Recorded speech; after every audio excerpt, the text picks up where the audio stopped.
ትግራይ ውስጥ ወይም ደግሞ መቀሌ የሚፈጠር ግርግር ካርቱምም ስጋት ይፈጥራል፣ አዲስ አበባ ላይም ችግር ይፈጥራል፣ ካይሮ ላይም ችግር ይዞ ነው የሚመጣው። ሶ በዚህ ልክ አስፍተን ነው ልንመለከተው የሚገባውና እንግዲህ የዚህ የፕሪቶሪያው ስምምነት ከተፈረመ በኋላ በሁለቱ ቡድኖች መካከል የተፈጠረው ቅራኔ ሜይንሊ ወንበርን መሰረት ያደረገ ይሁን እንጂ በውስጡ የኢኮኖሚ ሽሚያ አለ፣ በውስጡ አውራጃዊነት አለ፣ በውስጡ ደግሞ በፖለቲካል ውግንና ወደ ማን እንሁን የሚል ጥያቄዎች ይነሳሉ። ኢኮኖሚን የምትመለከት ከሆነ በትግራይ ክልል የሚካሄዱ አሁን የወርቅ ግብይቶች ከ28 ኩንታል በላይ በአንድ መንፈቅ ውስጥ በ6 ወር ውስጥ ይመስለኛል ቁጥሩን ካልተሳሳትኩኝና ያ ወደ ብሔራዊ ባንክ መግባት ቢችልም የጊዜ አስተዳደሩ ምንም ማግኘት አልቻለም።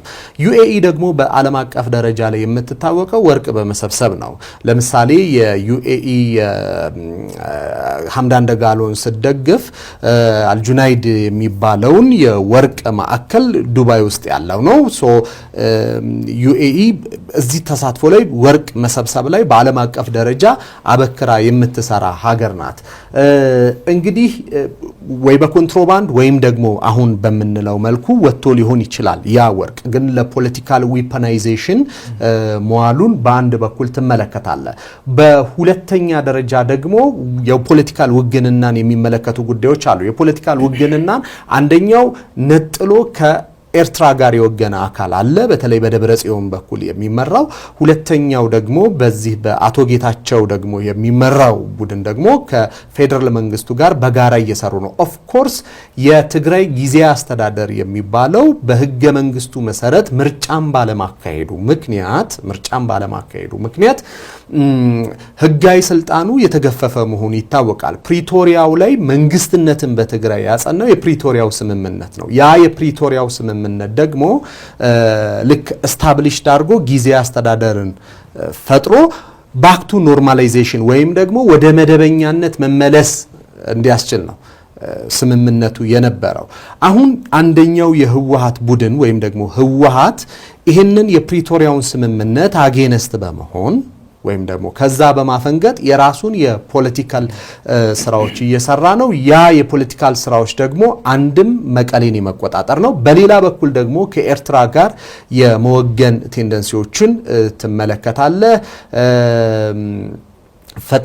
ወይዘሮ ፈትለወርቅ ገብረ እግዚአብሔር ይህንን ቢቃወሙትም በተደጋጋሚ ጊዜ ከኤርትራ ጋር አይደለንም ቢሉም ኢሳያስ አፈወርቂ ወይም ህግደፍ በቀጥታ ከህወሓት ጋር እየሰራ መሆኑን የሚያሳዩ በርካታ መረጃዎች አሉ። ስለዚህ አንደኛ አሁን የዶክተር ደብረጽዮን ቡድን እያሳየ ያለው ድርጊት አክሽን በለ ወይም ደግሞ እንቅስቃሴዎች አጌነስት የትግራይን ከጦርነቱ በኋላ ትግራይን መንግስት ስታብሊሽ ያደረገውን የፕሪቶሪያውን ስምምነት ተቃርኖ ውስጥ በመቆም የተፈጠረ የፖለቲካል እንቅስቃሴ ነው እና በተቃራኒ ነው።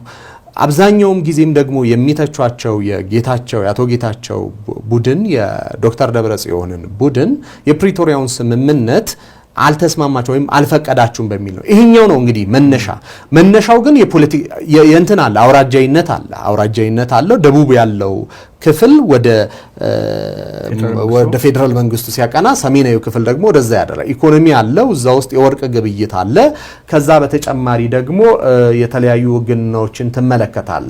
ሌላኛው እንግዲህ በዚህ መካከል የተፈጠረው የኢትዮጵያ ኤርትራ ቀውስ አለ። የኢትዮጵያ ኤርትራ ቀውስ ከፕሪቶሪያው ስምምነት በኋላ ያ የተፈጠረውን ግንኙነት ሁለቱም አካላት በኤርትራ መጠቀም ፈልጓለች። ከፌደራል መንግስቱ ጋር ቅራኔ ውስጥ ያስገባት የፕሪቶሪያው ስምምነት ነው።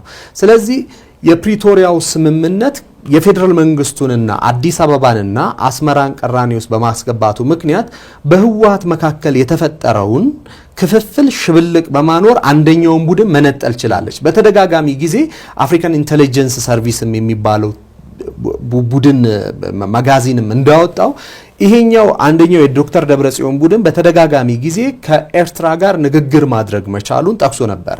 የወታደሩ ወይም ደግሞ የቲዲኤፍ ተብሎ በጦርነቱ ወቅት አክቲቭ ሮል የነበረው አብዛኞቹን ጀነራሎች የያዘው ቲም በቀጥታ ድጋፉን ለዶክተር ደብረጽዮን ገልጿል። ከዶክተር ደብረጽዮን ጋር ሆኗል።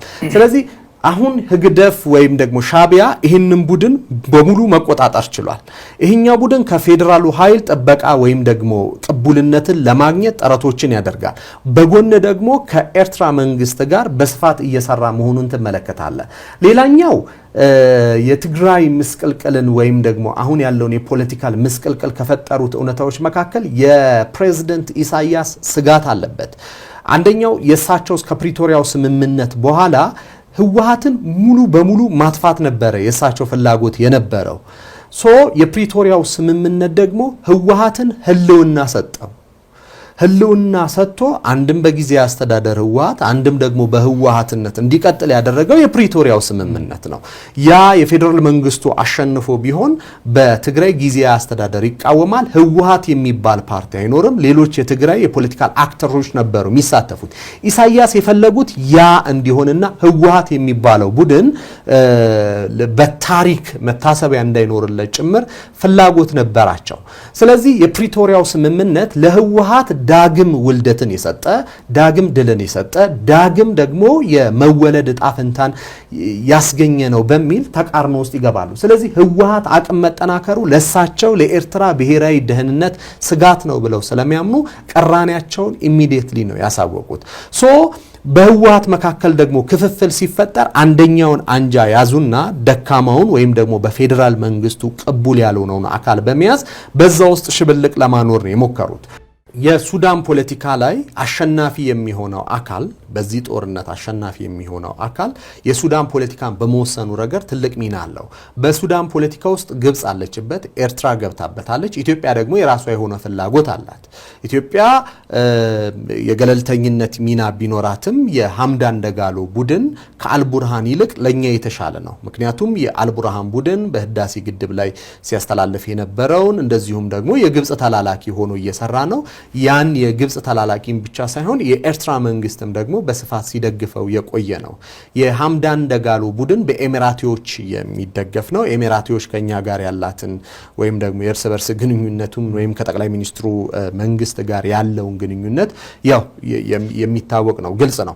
ስለዚህ በሱዳን ፖለቲካ ላይ የኃይል ሚዛኑን በመወሰኑ ረገድ ትልቅ ሚና ይጫወታል። ሱዳን ስፕሪንግ ቦርድ ትሆናለች። ለምሳሌ ምንጊዜም ህወሓት ስፕሪንግ ቦርድ አድርጎ የሚጠቀምባት ሱዳንን ነው። የ604ኛ ኮር ሽሬ ላይ በሚመታበት ወይም በሚደመሰስበት ሰዓት ላይ መነሻው ሱዳን ነበረች። በዚህ በፌዴራል መንግስቱና በህወሓት መካከል በተደረገው ጦርነት ላይ ትልቁ እሰጥ አገባ የነበረው የህወሓት እቅድ የነበረው የሱዳንን ቦርደር የማግኘትና ከዛ ከሱዳኑ ጦር ጋር ወይም ደግሞ እዛ ካለው ጦር ጋር የመገናኘት ነበረ። ስለዚህ ደብረጽዮንም ዛሬ ማለዳውን በሱዳን የዚህ የስደት የተፈናቃዮችን አግኝተው ማናገራቸውን ህወሓት በሶሻል ሚዲያው ፔጅ ላይ ለጥፎታል። ነገሩ በደንብ የተገናኘ ስለመሰለኝ ኤግዛክትሊ አሁን የፌዴራሉ መንግስት ብዙ ጊዜ የሚወጡ ዘገባዎች በጦርነቱ ወቅት ላይ ትዝ የሚል ከሆነ ከሱዳን የሚመጡ ወታደሮች ስደተኞች የሉም እያልኩ አይደለም፣ ግን ደግሞ ሱዳን ውስጥ የሰለጠኑ እዛ ውስጥ የታጠቁ ወታደሮች ይሄ ከህወሓት ታሪክ ጋር ከደርግ ጋር በነበረው ውጊያ ላይም በደንብ የሚታወቅ ፋክት ነው። ምክንያቱም ሱዳን ስፕሪንግ ቦርድ ሆና የእንቅስቃሴው ማዕከል ሆና ትሰራለች። ሰው ይሄኛው ቡድን የደብረጽዮን ቡድን በዚህ አይነት ከማን ጋር እየሰራ ነው ማለት ነው? ከግብጽና ከኤርትራ ጋር ሆኖ የአልቡርሃን መንግስት ጋር የፈጠሩት ቅንጅት አለ ማለት ነው። ስለዚህ ሱዳንን ስፕሪንግ ቦርድ አድርጎ የመነሳት እንቅስቃሴዎችን ትመለከታለ። ትዝ የሚል ከሆነ የህወሓት የመጀመሪያ እቅድ የነበረው ቀጥታ ወደ ፌደራል ከመምጣት ይልቅ የሱዳን ቦርደርን የመያዝ ነበረ። በቀራቀር ላይ ነበረ የመጀመሪያውን ተኩስ የከፈቱት። ያ ተኩስ ከተከፈተ በኋላ ወዴት ለማምራት ነበረ? ቀጥታ የሱዳንን ድንበር የማግኘት በዚህ በወልቃይት አድርጎ ከሱዳን ድንበር ጋር የመገናኘት የዛ አይነት ቴንደንሲ ነበሩ። በሁለተኛ ደረጃ ደግሞ ያ አልሆን ሲል በዚህ በደባርቅ አድርጎ ድጋሚ ወደዛ የመሄድ ነበረ። በሶስተኛ ደረጃ በላሊበላ ከመጡ በኋላ ቀጥታ ወደ ፌደራል ወይም ወደ አዲስ አበባ ይመጣሉ ሲባል በጋሸና አድርገው በባህር ዳር አቋርጠው ወይም በጎንደር አቋርጠው ቀጥታ ወደ ሱዳን ድንበር የመሄድ ነበረ። መጨረሻ ላይ ነው ይሄኛው በር አልዘጋ ሲል ወደ አፋር የሄደው። በአፋርም ከሄዱ በኋላ ይሄ ሩቱን የመያዝ ነበረ የመጀመሪያው ሙከራዎች በጣም በሚሌ ይደረጉ ነበረ። ከዛ በባቲ በኩል ይደረጉ ነበረ። የመጨረሻው የውር ድንበር ጉዞ የሆነው ወደ አዲስ አበባ የማቅናት ነበረ። እነዚህን ሙቭመንቶች ስታደርግ ህወሓት አብዛኛው በጦርነቱ ትግል የተካሄደው የሱዳንን ድንበር ለመቆጣጠር ነው። በፌደራል መንግስቱ ደግሞ ይሄኛው ማዕከሉን ትቶ ጀነራል ብርሃኑ ጁላ ሲናገሩ ነበር ወደዚህ ይመጣሉ ብለን አላሰብንም አሉ ወደ አዲስ አበባ። ምክንያቱም በሁለቱ ጫፍ ከተያዝክ ሳንዱች ነው የምትሆነው በጦር ስትራቴጂ መሃሉን ስትሄድ ሁለቱ እያጠበቡ ይሄዳሉ። ነገር ግን የሱዳንን ድንበር ፌደራል ኢሊት ፎርሱን እዛ አስቀምጦ ነበረ እና ያልተደፈረው ብዙ እንቅስቃሴም ሲደረግ የነበረው እዛ ነው። ኢቭን የፌደራሉ ኃይል በደከመ ጊዜ የኤርትራ ፎርስ እየመጣ ያግዝ ነበር እና የምዕራባውያኑም ጩኸት ኤርትራ ጦር በገባ ቁጥር ሁሉ ሲከሱ የነበረው የኢትዮጵያ መንግስትም በዛ ነበር እና የዚህ የሱዳን ቦርደር ጥበቃ ነው የጦርነቱ ሚና የለወጠው። ስለዚህ አሁንም ሱዳን ማዕከል ናት የሚለው ነገር እንግዲህ ቬተራን ናቸው፣ ሲቹዌሽኑን ያውቁታል። ሱዳን ምን ያክል ልትወስን እንደምትችል ስለሚረዱትም ነው። ዛሬ አይደለም የጀነራል ዊንጌት እኮ ቀዳማዊ ኃይለ ሥላሴ ከእንግሊዝ በመጡ ጊዜ መነሻቸው ሱዳን ነበረች ወደ ኢትዮጵያ ለመግራት የፋሺስት ጣሊያንን መንግስት ለመገልበጥ እና ሱዳን ወሳኝ ቦታ ናት። በኢትዮጵያ የትግል ስትራቴጂ ውስጥ ወሳኝ ቦታ ናት።